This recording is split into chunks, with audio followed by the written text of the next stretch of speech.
Welcome to this webinar for newly qualified podiatrists. My name is Dr Lisa Farndon and I'm a clinical research podiatrist working at Sheffield Teaching Hospital's NHS Foundation Trust. I'm also a member of the Royal College of Podiatry Research Development and Innovation Committee. What we would hope that you would gain from this webinar is an exploration of why we do research, the impact, how research can form part of a podiatrist's role, and the role of a research podiatrist.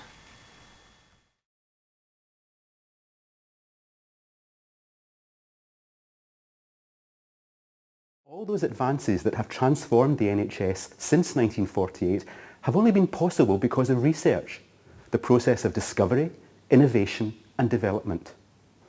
Without clinical research, we have no new drugs, no new treatments, nothing better to offer our patients tomorrow than what we have today. Now, it's easy to think that research is something the scientists do, something that happens in laboratories, in short, something that is the business of others. But the reality is quite different. We in the NHS might adapt the findings of such research to improve our service, but we often see it as someone else's job to gather the data and produce the results in the first place. But they're certainly not the only ones in the NHS who must understand the importance of research. This is everybody's business. So why do we do research? Well, evidence shows that research benefits patients as research-active hospitals have better patient outcomes as it allows patients to access new technologies, treatments and medications. A recent policy document called Allied Health Professionals into Action, which encourages all clinicians to deliver evidence-based practice to improve patient care. This can be done through research. We're now going to look at a number of studies that have improved patient care and outcomes. There have been a large number of studies that have been undertaken because of COVID-19. Recovery was a large clinical randomized controlled trial which aimed to look at treatments that could help treat people suffering from COVID-19. This was before there were any vaccines available. As this was a large worldwide study, it was able to quickly identify treatments that could improve outcomes for people in hospital due to COVID.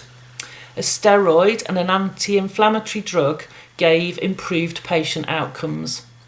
Other potential treatments, including some drugs and convalescent plasma, were discounted as they did not improve outcomes for patients.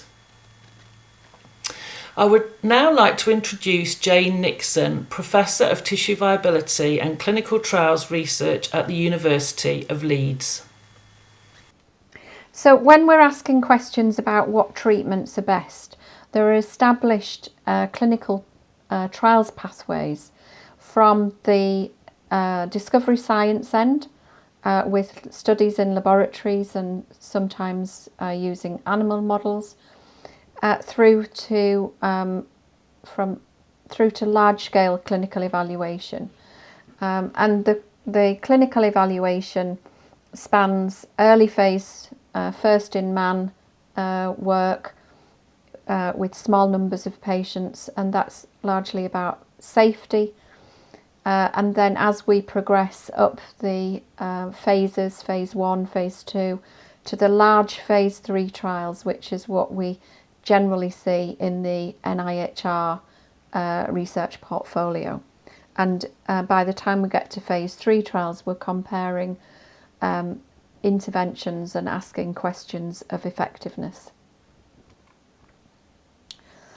And when we're looking at questions of effectiveness, what we're interested in is comparing treatment A or control against treatment B.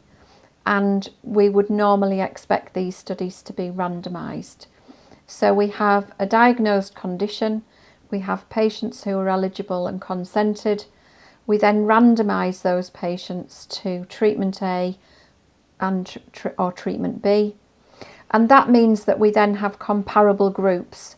So we can compare outcomes for treatment A with outcomes for treatment B, and our trial result is the difference between Group A and Group B. So that's the basic design of a randomised controlled trial, where we're trying to understand which treatment works best. And there are lots of interventions in clinical practice where we want to know which is best. And in diabetic foot ulcer treatment, I'm sure you'll all be aware of the various options that you have in clinical practice, from dressings to offloading devices, adjuvant therapies, different types of debridement. And so just to give you an illustration of one of the studies on the NIHR portfolio that's recruiting at the moment, I'm going to talk through the Midfoot study. So the Midfoot study, the initial question really arose around the use of decellularized dermis allograft, or DCD, as an adjuvant therapy. But one of the confounding issues with DCD is that you have to prep the wound by either surgical or hydrosurgical debridement, and so there you create an acute wound. The second confounding issue in the use of DCD is that in some clinical areas they also then apply negative pressure wound therapy post-application. So that is also a confounding problem. And so what we have developed is a trial called Midfoot. It's treatment as usual, so that's standard care, plus 3-stepped adjuvant interventions. So some patients are randomised to treatment as usual, some are randomised to hydrosurgical debridement, some are randomised to hydrosurgical debridement with decellularized dermis allograft, and some patients are randomised to the hydrosurgical debridement, the DCD and negative pressure wound therapy. So in order for us to avoid having multiple randomised controlled trials, we've got all of these in four different combinations in one trial. It's called a multi-arm, multi-stage trial. So it's cost effective and it's efficient in terms of patient recruitment. So just as a reminder, so treatment as usual includes offloading and best NICE guideline care, which includes multidisciplinary team provision of wound assessment and treatment, and then the 3 other interventions in the various combinations. I'm now going to talk about another programme of work that's been funded by the NIHR in relation to sampling methods for infection diagnosis in diabetic foot ulcers.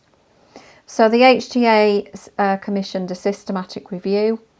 On the back of that, they then commissioned a diagnostic accuracy study, and then following that they've commissioned a diagnostic trial. And I think that this programme of work illustrates the time it can take for us to generate information and answers about uncertainty in clinical practice. So the systematic review was published in 2006, and it was a series of systematic reviews to inform decision analysis for sampling and treating infected diabetic foot ulcers. It was led by Andrea Nelson. It identified specifically in relation to diagnostic test performance 3 studies, but it concluded that there was no evidence that single items on a clinical examination checklist were reliable in identifying infection in diabetic foot ulcers. And it also identified that wound swabs perform poorly against wound biopsies. However, there were very few people with diabetic foot ulcers in the studies that were identified. So it was not possible to tell whether diagnostic performance differs in relation to wound biopsies versus swabs. So that led to Codify. This was a study of 399 patients, and it was about test agreement. So all of the patients who were eligible, so they were suspected as having infection, they consented immediately. They had a standard swab and also a tissue sample. And what you can see in the boxes, the green boxes, are where there was agreement between both the standard swab and the tissue sample. So 68.1% of patients, both the swab and the tissue sample tested positive, and 11.9% of patients, both the swab and tissue sample tested negative. But then there was 20% of patients identified in the yellow boxes where only the swab tested positive, so that was in 2% of patients, or the tissue sample tested positive, but not in the swab, and that was in 18% of patients. But what we then want to know is whether or not these differences between positive tests actually translates into an improvement in patient outcome. So by having a difference in a positive or negative test, do you have a change in treatment that leads to an improvement in outcome? And we can't make that assumption.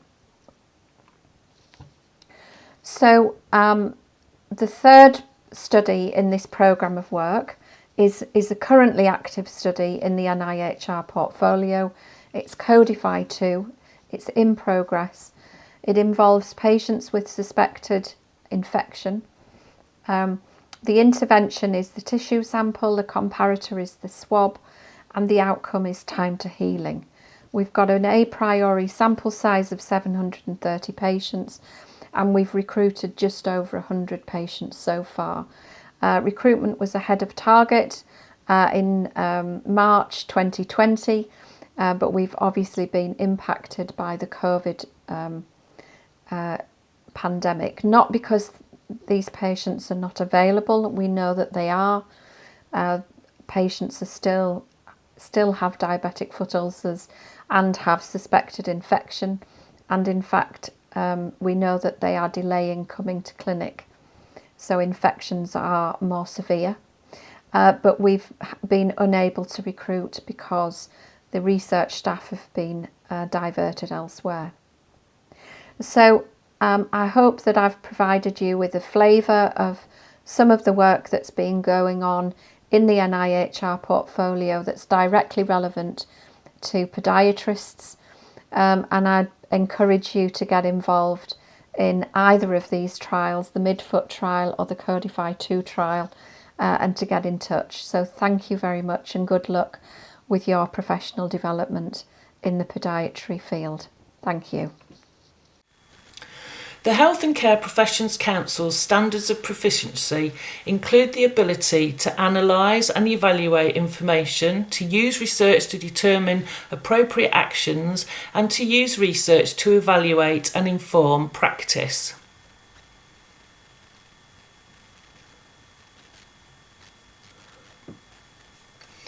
There are a number of ways that podiatrists can get involved in research.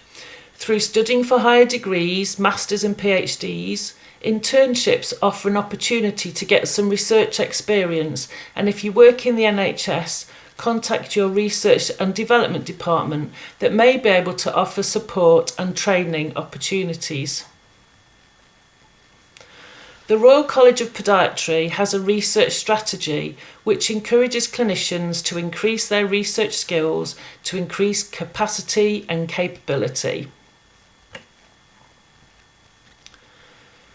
The James Lind Alliance carried out a piece of work to identify the top 10 research priorities for podiatry.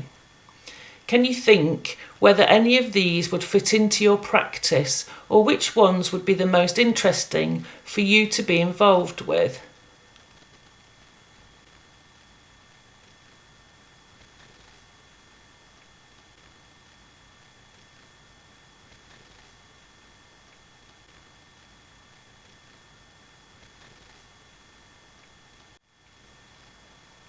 The Care Quality Commission also now include research as part of their inspections, as there is a link between research and well-run organisations and reduced mortality.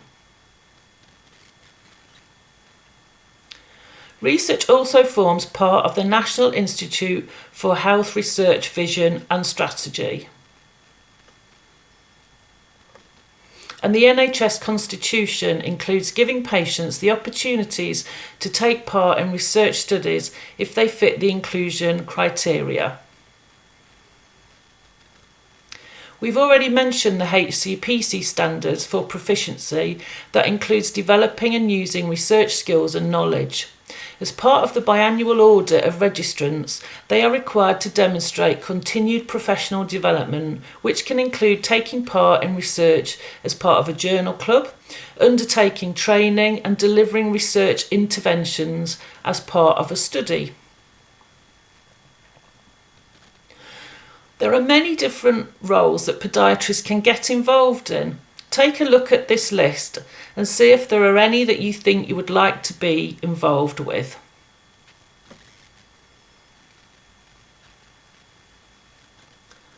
The NIHR have developed a pathway now which allows clinicians to develop their research career. The first step is getting an internship, which allows funding to give an individual time to develop research skills. For more information on how to apply for these, search for the NIHR Clinical Academic Programme.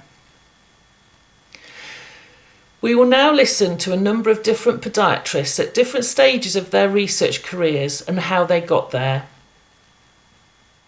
So, my decision to do the Theory of Podiatric Surgery MSc was always part of the plan to become a podiatric surgeon, but I also got really excited about the fact that I can do research along with it.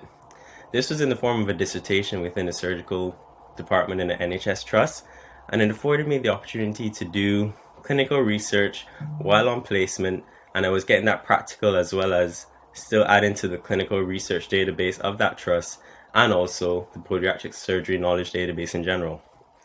Being in a master's, it really changes your thinking into a more critical level of thinking. It lets you expand your decision-making skills and your problem-solving ability in practice. It also gave me the opportunity to go through pharmacology, lab tests, anatomy, wound care, and biomechanics, and these really were solidified for me during the master's. I'd also say that undertaking research in an area of my interest was quite enjoyable as well, because it really pushed me to keep learning and keep delving into different papers, and I really got excited about that. And it wasn't just something that my lecturer told me to do, but it was something I can go out there and do for myself and really enjoy it and be a part of it. And I think that doing research in podiatry especially, we have so many different topics and areas that we can do it in. We've got rheumatology, MSK, wound care, we've got surgery as well, and you can really dive into your own niche and get excited about that, and it really adds to the database, and it also boosts the profession as well. Hello, my name's Dr Joanne Payne. I'm Associate Professor in Podiatry at University of Plymouth. I also lead the BUP Research Group, a research group focused on foot ulcer prevention and improving foot health outcomes for those people with diabetes. I began my career as a podiatrist working in a general practice in Cornwall. After a few years, I got a thirst for knowledge and undertook a Master's in Clinical Biomechanics at Staffordshire University. This really ignited my passion for research. On returning to the NHS, I undertook a role as a specialist musculoskeletal podiatrist for a number of years, but before long wanted to return to research. I then undertook a part-time PhD at University of Plymouth, where I worked a couple of days a week on my PhD and a couple of days a week in clinical practice, continuing as a musculoskeletal podiatrist. The focus of my PhD was the provision of insoles for people with diabetes. So my clinical focus began to shift towards biomechanics of the diabetic foot. On completion of my PhD, I decided that a career in academic clinical practice would be the career pathway for me, and joined the University of Plymouth full-time as a lecturer. I was then successful in being awarded an NIHR clinical lectureship. Now, this was a wonderful time in my career because it enabled me to undertake my research or indulge in my research on diabetic foot whilst retaining my time in clinical practice and spending time with my patients. For me, the combination of clinic and academia and research is the perfect job. And I would recommend any podiatrist who has an interest in research to go get in contact with NIHR or any podiatrist who is undertaking research and get involved.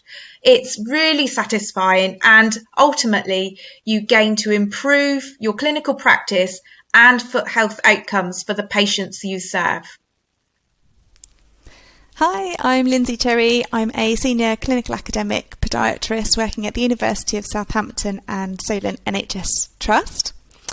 So I started off, actually a first degree was in sports science, and I had a real interest in human movement and musculoskeletal health. So I came to podiatry as a second degree because I really wanted to work with patients and help make people feel better. So I studied podiatry, and I really didn't think that I was particularly academic, but actually throughout my course I really enjoyed it, and I was encouraged by the lecturers there to think about taking part in a research internship at the end of the degree. So I finished my degree and I did a research internship over the summer with Versus Arthritis, and that was phenomenal. It was mind-blowing because I thought I want to be a podiatrist so that I can help people, and what I learnt in the internship was that through research and innovation we can find solutions to tricky problems and help hundreds if not thousands of people. So it was a mind-blowing experience to work with all of these different amazing professors from the University of Southampton and Leeds and Oxford. But having done my podiatry degree, I was quite determined that I wanted to go into clinical practice. So off I went to London and I worked as a podiatrist. But whilst I was there, I kept in touch with the academics that I had met. And so after a few years, I moved back down to Southampton to take up an advanced practice podiatrist role, developing into the specialty of rheumatology and musculoskeletal practice, and then alongside that also take up a research podiatrist role. So without really knowing it, that was the accidental start of my clinical academic career. And then, as luck would have it, the NIHR launched the clinical doctoral research fellowships, which were these funded routeways, which meant that you could develop your PhD and your research skills and can continue to practice, which was fantastic. So I applied in the first round and was successful and went on to complete my clinical academic PhD. Since then, I've been really fortunate to have some postdoctoral fellowships and be able to continue to practice as clinical and academic podiatrist. So now we're at this brilliant place where I get to still go into clinic, I still get to work with people and listen to people and understand the needs of both people within our community and our workforce, and see some of the challenges and also some of the opportunities and come up with exciting and innovative solutions, and then take them back to our research team to develop them and find solutions and hopefully improve the workforce and the health of our population. I hope you found this webinar interesting and informative. We've explored why we do research, its impact, the role of research in podiatry and the role of the research podiatrist. If you want to find out more, contact the Royal College of Podiatry Research Development and Innovation Committee via their website or your Trust Research Office.